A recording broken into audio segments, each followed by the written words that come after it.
If you're looking for the latest news, insight into what it means, and the sharpest opinion, there's only one station in Chicago where you can turn, and it's this one. We're AM 560, The Answer. Good morning, Dan and Kristen McQuarrie from the Chicago Tribune editorial board in for Amy this morning. And all the talk coming out of the G20 summit was sort of subsumed yesterday by the news that Donald Trump Jr., during the campaign, had a meeting with a Russian lawyer named Natalia Veselnitskaya. Thank you very much. You practiced. The meeting included Jared Kushner, as well as the campaign manager for Trump at the time, Paul Manafort. It took place at Trump Tower. The meeting in June of 2016 was said to be a conversation about the Magnitsky Act, which Vlad Putin is not a fan of, and it bars certain Russians from banking in the U.S.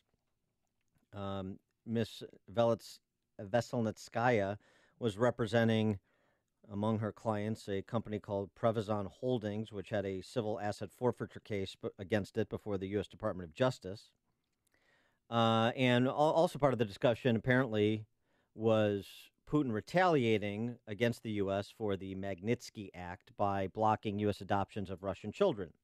Now, then the worm turned with Mark Corello, a spokesman for Trump's legal team, saying, "We learned both from our own investigation as well as public reports that the participants in the meeting misrepresented who they were and who they worked for. Specifically, we've learned that the person who sought the meeting is associated with Fusion GPS, a firm that was retained by Democrat operatives to develop opposition research on the president and which commissioned the phony Steele dossier." For his part, Donald Trump Jr. said in a statement about the meeting, "After pleasantries were exchanged, the woman stated she had information that individuals connected to Russia were funding the Democrat National Committee and supporting Mrs. Clinton. Her statements were vague, ambiguous, and made no sense. No details of supporting information was provided or even offered. It quickly became clear that she had no meaningful information." This statement by Trump Jr. and the confirmation of the meeting is leading lawyers that are of the Never Trump variety or the left, like Larry Tribe from Harvard, Richard Painter, former Bush administration, G.W. Bush administration attorney, to use the T word in relation to Trump, treason for Trump Jr., and being taken as kind of a smoking gun because, of course, anything on Russia is a de facto smoking gun, according to Adam Schiff and the Democrats who want to sustain this narrative.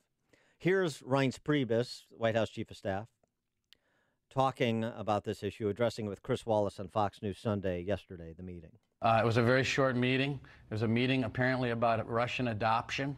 And after about 20 minutes, the meeting ended, and that was the end of it. And as far as non-disclosure, look, Jared Kushner put in his disclosure a little prematurely. He's since amended it. All of that is disclosed, and it was a nothing meeting. And now, what's developing from that meeting, if you look at the article that Circa put out, is that the individual that set up the meeting may have been affiliated with Fusion GPS, which is an opposition research firm that is being subpoenaed and talked to by the Senate Judiciary Committee about their role in putting together that phony dossier that people know about in regard to the president. Now, Kristen, the other piece of the news on Russia this weekend was CNN was wrong again. This time, instead of being 100% wrong, they were 200% wrong. For the week leading up to the G20, they said that Trump was unlikely, their sources, anonymous sources, Trump unlikely to bring up the issue of election meddling. In fact, he brought it up twice.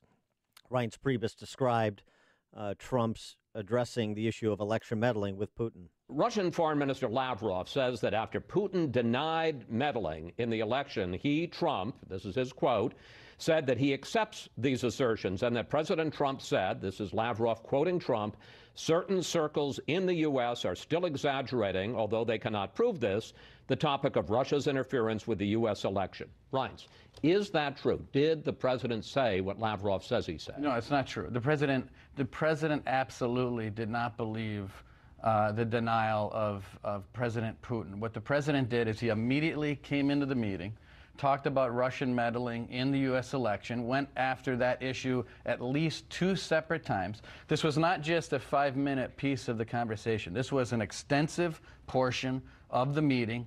And after going at it with President Putin more than once, 2 times, maybe even 3 times, the president, at that point, after spending a large part of the meeting on the subject, moved on to other topics. Now, I want to be fair and give the left response. And rather than using the customary persons, the Adam Schiffs and the Nancy Pelosi's and the like, I think a better representation of the left and their substantive position was provided by this P-hat posse every woman on Twitter over the weekend, a video that went viral. Listen to Jane Doe, Ashley Judd, Madonna acolyte, responding to the meeting between Trump and Putin. What really happened, what really was going on that no one reported. And this is just a person. This is just a rank and file citizen who posted this, and now it's gone viral. I mean, right? She's no different than Jim Acosta. Exactly. Well, my Friday's ruined. It's absolutely ruined. I get up and I go and I turn on the news. First thing I see is Trump, not my president, Trump, shaking Vladimir Putin's hand. And I'm like, wow, I mean, and then to top it off, Trump, not my president, taps Putin on the back. It was like a tap, And I'm like, there is your collusion, people. Oh like, if you can't see that, seriously, if you can't see that, you go, girl. There's something wrong with you. There's something seriously wrong with you. I mean, I should be an investigative journalist because Not opening. And then, Trump, not my president, was looking at Putin, and he started blinking. He was blinking at him. And then Putin looked back at Trump, and he was blinking at Trump. And they were, both standing there blinking at each other. And it was like, oh, my gosh. It's like Morse code. They're communicating. They're plotting for 220. And I felt so helpless, I wish I could stop it. My Friday's just ruined. It's just, my whole weekend's ruined now. Yeah. Could somebody please get her some Ambien immediately? Or distinguish her from Debbie Wasserman Schultz if you can.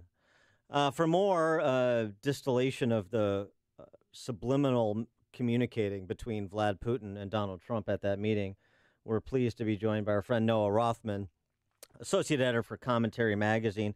Noah, thanks for joining us. And if you're going to criticize Trump, please try and do it without the waterworks. I'm going to pour myself a glass of wine, have a Xanax. Yes. Get through this. Oh my gosh. Get a It'll quart. be an emotionally taxing struggle. Wrap yourself in an Afghan, get a quart of Haagen-Dazs, and then we can conduct the interview. Noah, so your take on, there's so much here, but why don't we start with Trump Jr. and whether this is the bombshell that it has been reported to be by the New York Times and CNN and the like? I think it's a pretty big deal. This is the president's son admitting that he was pursuing information on Hillary Clinton's campaign that might have been damaging, provided to him by a third party who was linked to the Russian government. That individual, none of this is denied by any party, that individual was operating as a third-party intermediary for the Russian government, dangling the possibility of releasing these holds on possible abortion or adoptions, rather, in the United States, the Russian couples, in exchange for the release of sanctions on the Russian government. That's a pretty clear chain of events, and Donald Trump's Jr.'s defense of himself is only that he was acting entirely independent of his president or the campaign. So splice and dice for us a little bit, because, we're from Chicago, where dirty politics, op research, all kinds of things unfold in order to get dirt on your opponent. So is it the fact that this was connected, this is potentially someone connected to the Russian government? What is the most incriminating factoid that you just threw out there? Well, this is probably the 4th or 5th member of the campaign or linked to the campaign who was in touch with Russian officials during the campaign, contradicting people like Reince Priebus and Vice President Mike Pence, who said there were absolutely no contacts between the campaign and the Russian government. That was not true fivefold. there were a lot of contacts between the campaign and the Russian government. Secondly, it's indicative of a political problem for this White House, not necessarily a legal problem, but a political problem, which is that this Russia thing has sapped the administration of authority, of legitimacy. It has overtaken the news cycle. It has prevented them from doing the things they want to do. It's a real distraction, to say nothing of the fact that it's a serious problem if you're concerned about the intervention by a foreign power in the American election. That's not good stuff, and we should expect the President of the United States to be treating an assault on American sovereignty like an assault on American sovereignty, and we should all be rallying around that. And the fact that it's partisanized means we can't do that. But this particular revelation now indicates that they did, at least Donald Trump Jr. did, possibly without any knowledge of the president, but we don't know that, wanted to utilize whatever help they could get, even if it was the help of a foreign power that is clearly a hostile foreign power. Well, part of it is part. Yeah, but part of it is what do we know about what Donald Trump Jr. knew about this individual based on the after the fact vetting of this individual or whoever it was that set up the meeting and their possible connection to Fusion GPS, which is a Democrat firm that again commissioned that dossier, as I mentioned, from the Trump legal team spokesman's statement. Maybe it was a case of sloppiness and they didn't really even know who they were talking to in terms of the connects. Yeah, it's totally possible. Look, it's very possible. And I want to say that right off the bat that this is not the quote-unquote smoking gun. But as I said earlier, this is the fifth such individual, I think. If you take Paul Manafort, Carter Page, Jeff Sessions, Donald Trump Jr., and I believe there was one other. These are all people who had campaign contacts with Russian officials, knowingly or unknowingly. And the contradicting the notion that that was said several times by people like the vice president that this never happened. This is a political problem for this White House. This White House has this cloud of suspicion hanging over it, which not only does it seem disinclined to dissipate, but I don't even think it could. It's just the sort of thing that's going to hang there and sap the public of their belief that this is an administration that can operate independently and in the name of American interests with regard to Russia. Well, meanwhile, there were some substantive achievements that the president forged at the G20, including a Syrian ceasefire that, of course, are being overshadowed by some of his tweeting as well as this Donald Jr. story. Yeah, and I think that's important. I'm suspicious of its ability to be effective. Look, we need a Potsdam conference for Syria yesterday. The quote-unquote ISIS caliphate is collapsing. The de facto capital of Raqqa is about to fall apart, and these interests are going to dissipate. Now, the terrorist threat will never go away, but what's bigger and more important and more pressing is the great power conflicts that are going on in this theater, where you have American troops, British troops, French troops, Turkish troops, Russian troops, etc., Iranian troops, all shooting at each other's proxies. We engaged the Syrian government again last month, shot down a plane, to which the Russian government responded, "Well, you're not going to allow any other NATO assets west of the Euphrates River." That's essentially bifurcating the country. We're drawing a line down the middle. So we really do have to cooperate on this thing. When it comes to this ceasefire, this quote-unquote no-fly zone, I have a suspicion that that's going to last a week, maybe two at most, once we get this thing up and running, because we're shooting at each other's proxies. We have completely different interests on the ground. And once those two interests conflict, which they really often do, that sort of cooperation becomes untenable. If we could pivot, I want to talk about a column you wrote last week, I believe, where you took up our fine mayor, Rahm Emanuel, the headline, Rahm Emanuel's galling hubris. And it's a great stem winder about transportation in New York. And we're familiar here with his op-ed in the New York Times, and then he was clobbered, basically, by New York press for bragging about our transportation system when we do have a few other problems like, 1,700 shootings so far this year. What was sort of your take on whether or not do you think he was really that naive to post that, to submit that and not expect backlash? I don't know. That was really galling. Far be it for me to defend New York's Andrew Cuomo and New York City's Bill de Blasio. They deserve all the criticism in the world and more. Excuse me, New York City / Hamburg, Germany. Right, Bill de Blasio. precisely, yes. Yes. Professional protester, Mayor de Blasio. Yeah, they deserve all the criticism they get, including on the subway situation. Subways in New York City have been deteriorating rapidly, and they deserve criticism for that. But it's pretty ironic that you have a mayor in particular who wanted to jump in on that, who's facing allegations of corruption and violence and the kind of, let them eat cake, dissociation from the problems of his city, like Rahm Emanuel, and then to say, well, at least the trains run on time. I mean, the guy doesn't understand metaphors. This is really, really repulsive behavior from somebody who can be completely savaged for how he's running his city, and then to take the time out to be intentionally provocative and troll New York City is just repulsive. He really does deserve to be raked over the coals for it. He has been, but he claims that headline was not his, regardless. I had a conversation with somebody who thought that's not how. Yeah, the New York Times chose that headline on purpose to probably undermine his case. Right. It's good for them. But it's either just another sign of his tone deafness, which we happen to see a lot in the city, I think.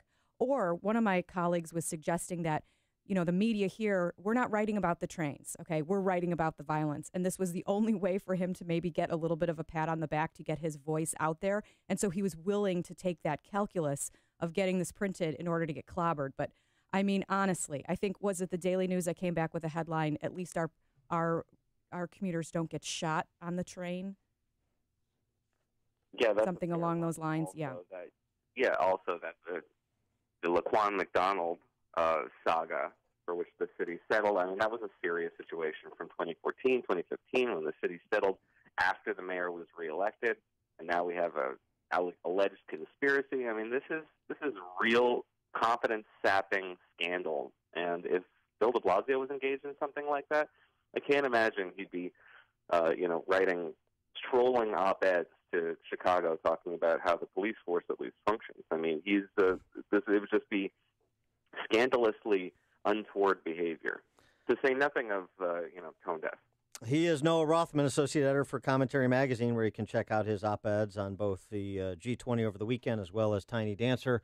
Noah, thanks for joining us. As always, appreciate it. My pleasure. Thank you. And just sticking